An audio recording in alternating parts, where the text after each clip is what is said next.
Hello, today I'm going to go over sight size drawing. This is a method for composing your compositions. It allows the artist to construct their sketches to prepare them for a future painting or storyboard in such a way as to uh, be very concise about where things will go and looking at proportion, distance, size, and measurement. So right now I'm setting up my bounding box. My goal is to prepare a sketch for an 8 by 10 painting of a lemons with a blue bowl. I have a photograph in the upper right hand corner that indicates the measurements that I'll be using as a point of reference when working on the sketch. So as you can see with the red line through the width of that lemon in the foreground, that's an indication I'm going to use that as a measurement to measure other objects off of. So as you can see, there are roughly 4.5 lemons, the width of the lemon and the entire width of the 8 by 10 image area, what will be an 8 by 10 painting. Okay, so I dropped the horizon line below the center point of the sketch. And right now I'm working on the blue bowl. I put in a little mark for the back lip of the bowl and a mark for the front and the base of the bowl. And then I put the ellipses in. And now I'm, based on the bowl and the lemon in the foreground, I'm adding the 2 lemons behind the lemon in the foreground. Once again, basing my measurements off of that initial lemon in the foreground. As you can see, I also took a measurement of the height of the bowl with the green line. The base of the bowl up to the top lip of the bowl, the back end of the bowl, is almost the same distance to the end of the drawing. So I haven't quite placed the bowl in the center. It's slightly below center and off center to the right. My goal is to keep the composition active and not static. So I was paying very close attention to the way the light moved across the lemons and how the shadows are moving in the image area. So right now I'm just placing the lemons in and stating the cast shadows. Keeping in mind your cast shadows and core shadows are just as valuable to the composition as your object. You want to pay attention to connecting your shadows to your object so that you can create unity within the drawing. And that's what I'm doing right now with these cast shadows, and then you'll see me go into create core shadows. It's really trying to connect everything together. As you can see, when I set up the composition, there are objects in front of objects. I've got a lemon in front of lemons in the background, lemon in front of the bowl, and lemons in the bowl. My goal is to connect all the shadows and the light areas to create a system of rhythm and harmony within the entire image area. So this beginning stage is really just sketching in the shapes. I'm looking at basic shapes, shape of the lemons. You can double check your measurements. You can check the width and the height. I did have a measurement that measured the height of the lemon as well as the width of the lemon. Keeping in mind that a lemon is more of an egg-like shape, and so paying attention as to when that lemon is allowed to be round and when to allow it to, that shape to get more elongated toward the edge of the lemon. You see as I put in the lines that will indicate where the core shadow goes, you begin to see a rhythm, a nice rhythm of cast shadows.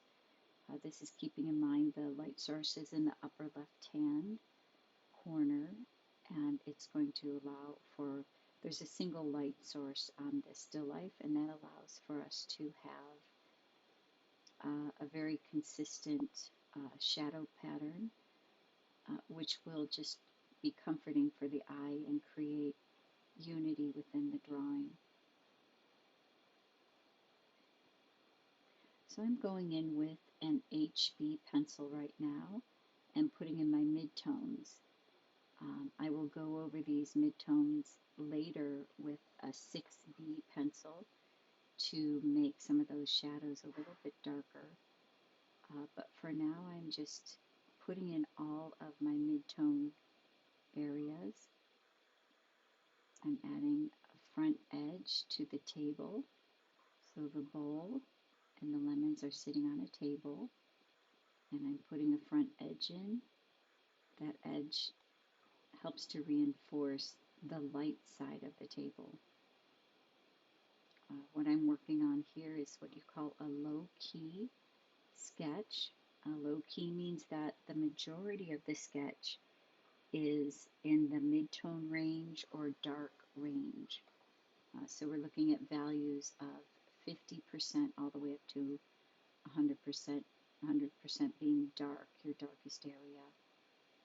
So a low key is where there's more shadow than light.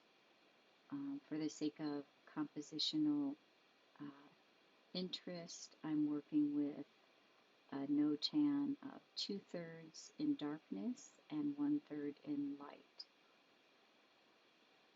And now so I've put in all the midtone with an HB, and now I'm going in with a 6B pencil, and I'm going in to restate the shadow areas. I'm restating the core shadow on that front lemon. By restating and emphasizing shadow and light areas is how you can create a focal point. So keeping in mind where you have the greatest amount of contrast with your light side and your dark side, the eye is going to be drawn to that area. And in this particular sketch, my intention is to create a value pattern in which the focal point will be on the lemon, the topmost lemon in the bowl and the lemon in the foreground, that left side of the drawing. Really just focusing on how the light spills over the lemons in the bowl on the table. What I'm doing right now is I'm connecting those shadow areas on the right side of the drawing to create unity. I don't want to separate the lemon from the bowl. I want it to feel that they're unified.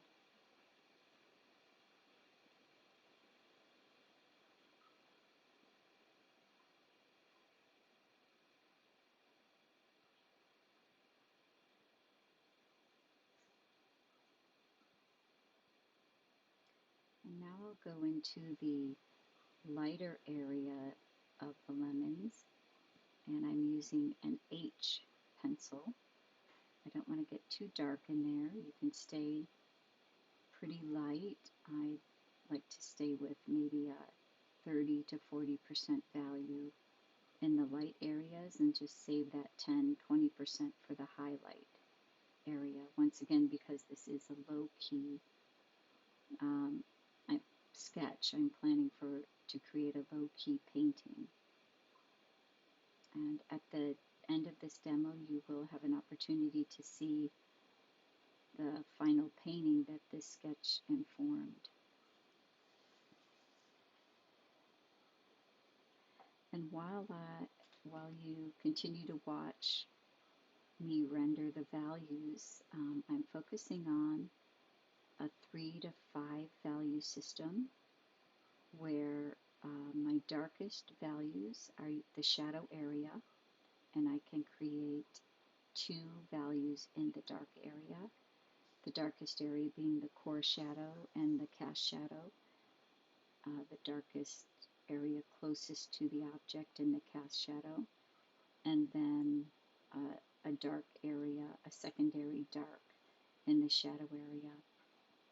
And then on the light side of the lemon, you'll have two light values, maybe one mid-tone, one light, and then your lightest light will be the highlight area, the areas that the light hits. So when I work on my sketches, I try to focus on at least doing three values, a dark, a light, and a mid-tone.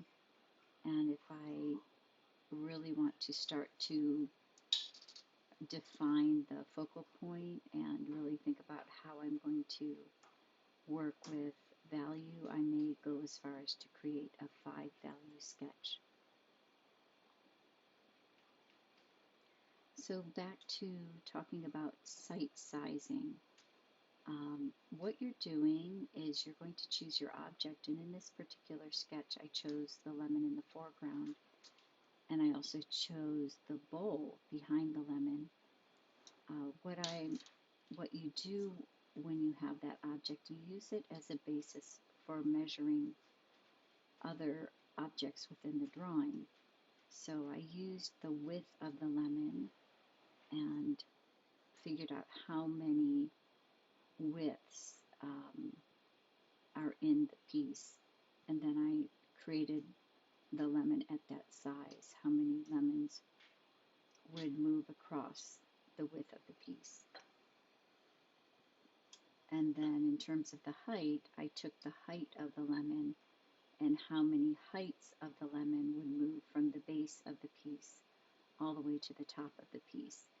And the point of creating this visual system of measurement is so that you don't end up having an object go off the page that you do not want off the page. And it keeps other objects in the page pretty consistent. You'll be able to be consistent with size and spatial relationships. And you can measure distances with this site sizing as well. You want to measure the distance from your horizon line to outside your picture plane. You can measure distances between objects. And when you're measuring, you're looking at your still life. Your right arm is extended straight out, and you're just using your pencil, holding your pencil straight out, the point of the pencil to your thumb, and just measuring that distance and those relationships within your drawing.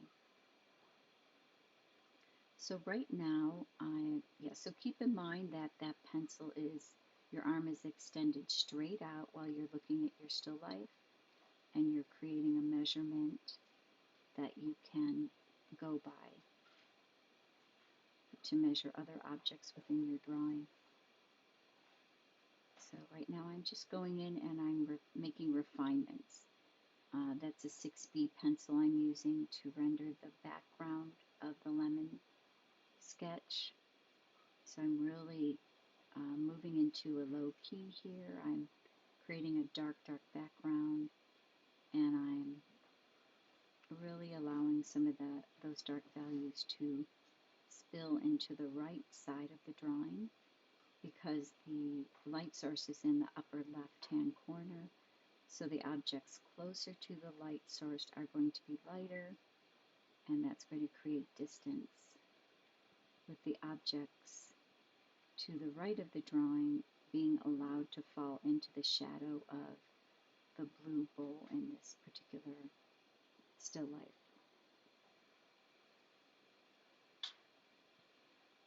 And you could pull out your highlights with a kneaded eraser. I prefer the kneaded eraser because you can mold it and shape it. So if you have to pull out a specific shape, you can bend that kneaded eraser.